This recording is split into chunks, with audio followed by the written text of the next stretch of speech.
The Federal Preventive Police was credited by the merger of 4 other federal organizations in 1998 and 1999 in order to better coordinate the fight against the growing threat of drug cartels. So, in 1998 and 1999 daw, the Federal Preventive Police or FPP was credited through combining of 4 federal organizations.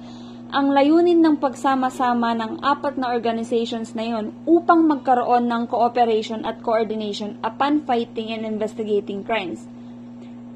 4 federal organizations. Ano nga ba yung 4 na federal organizations na yon? Number 1, Federal Highway Police. Number 2, Federal Police.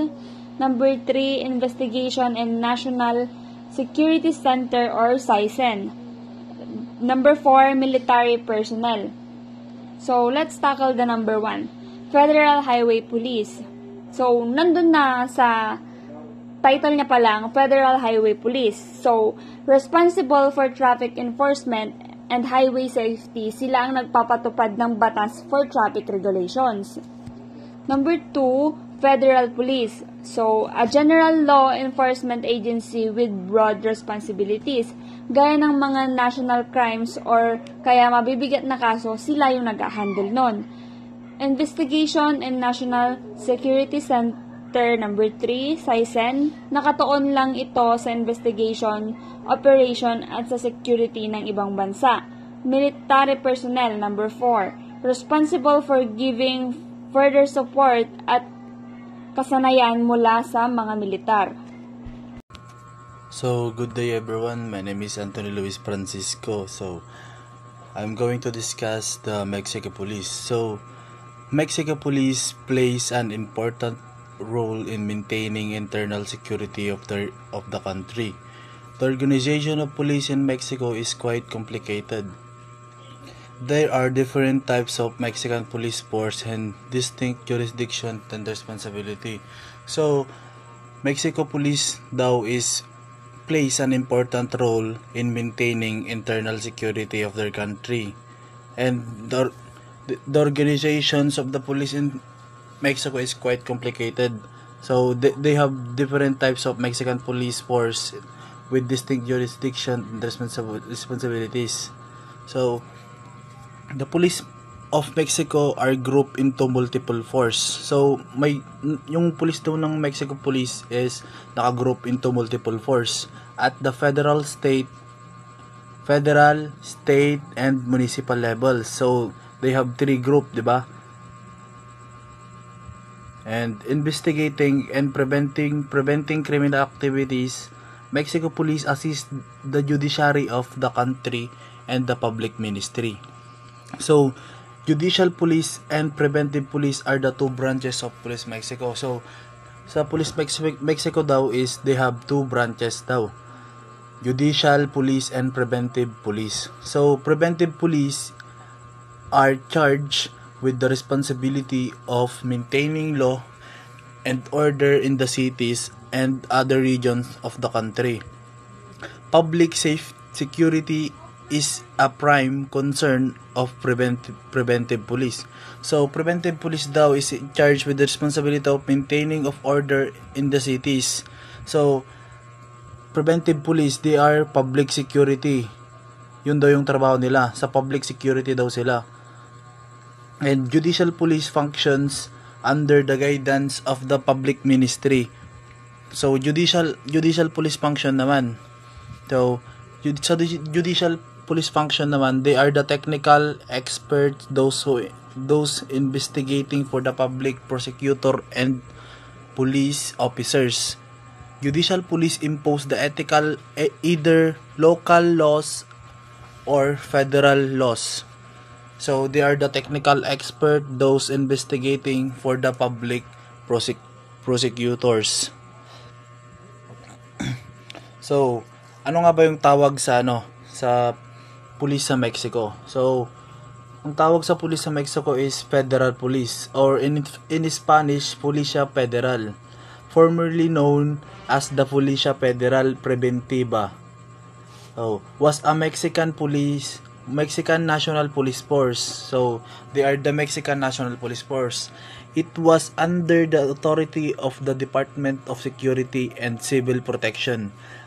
They were sometimes referred to by the slang term Federales. So, take note yun Federales or Mexican Feds. So, they are referred daw by the slang term na Federales or Mexican Feds by some US agents and media. Typically, agents of the federal police are heavily armed and wear dark blue, black, or gray combat fatigue. So, yung daw nila, yung mga suot nila, armed sila, 'di ba? Yung mga meron yung kulay ng damit nila dark blue, black, or gray. Pang-combat sila. Like ready to fight, ganun. The federal police was officially dissolved and absorbed to the National Guard, a new national police institution created by President Andres Manuel Lopez Obrador on October 1, 2019. So, yung bagong National Police Institution daw is created ni President Andres Manuel Lopez Obrador noong October 1, 2019. So, yun lang. Contigo, Mexico rank.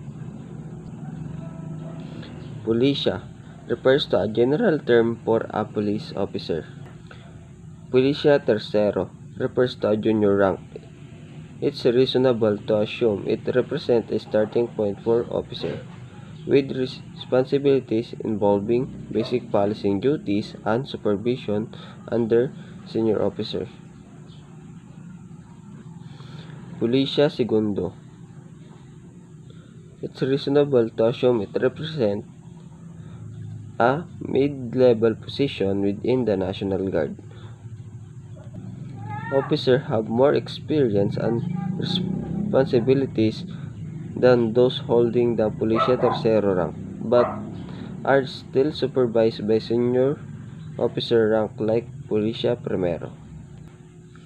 Pulisya Primero, the highest rank among the Pulisya ranks within the Mexican National Guard, a senior position with greater authority and experience. Sub-official, non-commissioned rank, meaning they are not commissioned officer but still hold authority. They still hold authority and are responsible for supervising and leading lower rank personnel. Responsibilities involve leading teams, training, and carrying out specific operation tasks. Official, commissioned officer rank, leading smaller unit, training personnel, and executing specific operational tasks. Sub-inspector, a junior officer rank, sub-inspector rank are below inspector rank and are considered junior officers. Assisting inspector officer in supervising teams, training, and executing specific operational tasks.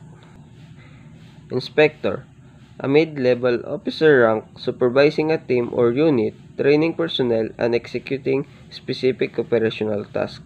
They hold a significant level of authority with responsibility for ensuring the effective operation of their assigned unit. Inspector Jefe, higher than inspector and signifies a senior officer with greater responsibility. They supervise multiple units or division. Inspector General, a high-ranking officer responsible for overseeing the entire organization, responsible for ensuring compliance with policies and procedure, conducting internal investigation, and maintaining the integrity. They hold a significant level of authority, reporting direct to the Comisario General, the highest rank. Comisario, a senior officer rank equivalent to a police captain or commander. They are responsible for leading a larger unit or division. They ensure compliance with policies and procedure and may conduct internal investigation. Komisaryo Hepe. The rank higher than komisaryo and signifies a senior commander with greater authority. They oversee multiple unit or division and report direct to the Komisaryo General. Komisaryo General, the highest rank equivalent to a police chief or general. They are responsible for overall leadership and direction. Ang Pulisya Federal or Federal Police ay dating pangunahing law enforcement agency ng Mexico sa national level. Ito ay nasa ilalim ng Secretariat of Security and Civilian Protection at ang trabaho nito ay protektahan ng bansa, ipatupad ang mga batas sa pambansang antas at labanan ang mga seryosong krimen. Bago ito napalitan noong 2019, ang unang goals nito ay panatilihing ligtas at payapa ang bansa, pigilan ang malalaking krimen tulad ng organized crime, drug trafficking at terrorism. Then next, protektahan ang mga importanteng lugar gaya ng highways, airports at mga federal government buildings. Next, tumulong sa local at state police kapag kailangan nila ng dagdag na suporta. Then, siguraduhin na ipapatupad ng patas ang mga batas at nare-respeto ang human rights. Objective o kung paano nito naabot ang goals. First is gumawa ng mga investigasyon based sa intelligence at data. Second, magkaroon ng mga special teams para sa cybercrime, droga at kidnapping. Magbigay ng mabilis na tugon sa mga emergency o delikadong sitwasyon. Then, makipagtulungan sa mga international law enforcement agencies. Then, last, itrain ang mga officers gamit ang modern techniques at siguraduhin may pananagutan sila sa kanilang gawain. In 2019, the Guardia Nacional or National Guard took over most of the Pulisya Federal's responsibilities. The National Guard combines military and police personnel, aiming to be more organized and effective in handling public safety across the whole country. Duties and responsibilities of the agency. Number 1. Fight crime. Pinipigilan nila ang mga krimen gaya ng drug trafficking, kidnapping, at robbery. Number 2. Keep peace. Tumutulong sila para mapanatili ang payapa at kaligtasan ng bansa. Number 3. Catch criminals. Hinahanap at hinuhuli ang mga lumabag sa batas ng bansa. Number 4. Support local police. Tinutulungan nila ang city at state police pag kinakailangan. Number 5. Protect important places. Binabantayan nila ang mga importanteng lugar gaya ng airports, borders, at government building. Number 6. Investigate crimes. Iniimbestigahan nila ang mga krimen sa paghanap at kolekta ng mga ebidensya para ma-solve ang krimen. Number 7. Fight corruption. Pinipigilan din nila ang mga maling gawain ng mga government workers. 8. Help in emergencies. Tumutulong din sila sa pag-rescue kapag may natural disaster gaya ng lindol o baha. In 1999, the total population of employees in Mexico is 50,000 to 100,000. In 2023, Mexico had 129,739,759 at 0.88%. In 2024, Mexico's population is estimated to be around 130.86 million people. This represents a growth of approximately 0.86% compared to the previous year. Prevent crime in Mexico. Yung pagpipigil ng krimen sa Mexico ay mix ng police work social program at mga pagbabago sa batas. Like, police security forces, military involvement, community programs, technology and surveillance, legal and judicial reforms and international cooperation, educational at awareness. So, police security forces, may national at local police na nagpapatrol at nag-enforce ng laws sa mga community. May mga national guard din na ginawa para harapin yung mga malalaking problema sa seguridad, lalo na laban sa mga drug cartels. Military involvement sa mga lugar na sobrang taas ng crime rate, lalo na kung may presence ng drug cartels, pinapadala na talaga ang military para makontrol yung situation doon. Community programs, may programs tulad ng Juvenes, Construyendo el Futuro, na tumutulong sa mga kabataan na makapag-aral or makahanap ng trabaho para hindi mapunta sa gangster or mga gangs na yan. Gumagamit din ng community policing para mas mapalapit ang pulis sa mga tao. For technology at surveillance, so gamit ang CCTV or emergency buttons at GPS tracking para mas mabilis makapagresponde sa crime at mamonitor ang paligid. Legal at judicial reforms, inaayos nila ang sistema ng hustisya, inaalis ang corruption, trinitrain ang pulis at pinapabilis ang court process. 6. International cooperation. May coordination ang Mexico sa ibang countries like US and Canada para labanan ang drug trafficking at mag-share ng info.